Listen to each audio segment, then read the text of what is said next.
د افغانستان اسلامي امارت په ایران کې د وژل شویو افغان کډوالو د پیښې څېړونکي پلاوي پایلې شریکې کړې.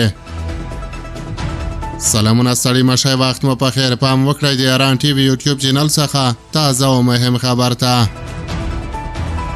د افغانستان اسلامي امارت د بیان مراسي الحمدلله فطرت په یوه خبرپاڼه کې ویلي چې د ایران او پاکستان پر پوله کلاګان دره کې پر افغان کډوالو ډزې او چاودنې شوي چې په پایله کې 2 کسان وژل شوي او ځینې نور ټپیان شوي دي.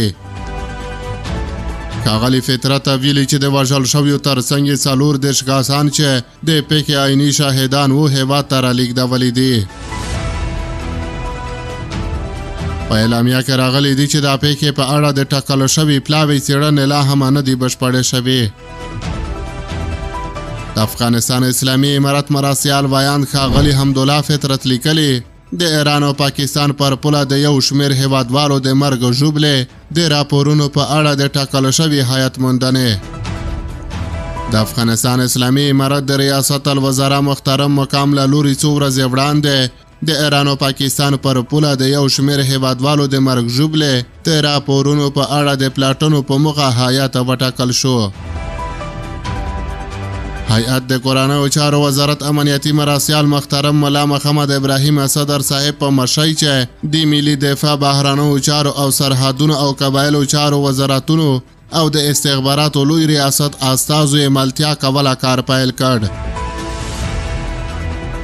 تر دې دمه د موضوع په اړه د رارسېدلو شواهدو په اساس د ایران په خاوره کلګان دره کې زموږ پر یو شمېر هیوادوالو چاودنې او ډزې شوي دي چې تر دا مهاله د دې غمجنې پیښې د 2 تنو شهیدانو جسدونه او 40 تنه عیني شاهدان چې ځینې په پیښه کې ټپیان شوي دي د هیئت له لوري را انتقال شوي، ځینې نور یې لا هم په ایران او پاکستان کې دي چې هیئت یې په موندلو او انتقالولو بوخت دی.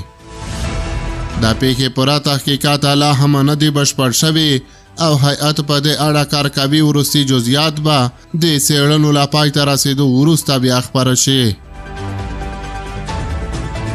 باید یادونه وشي چې شاوخوا 2 اونۍ وړاندې په ټولنیزو رسنیو داسې راپورونه خپاره شول چې د ایران سرحدي ځواکونو لخوا په 300 افغان کډوالو مخامخ ډزې شوي دي چې په پایله کې تر 250 زیات کسان شهیدان شوي دي.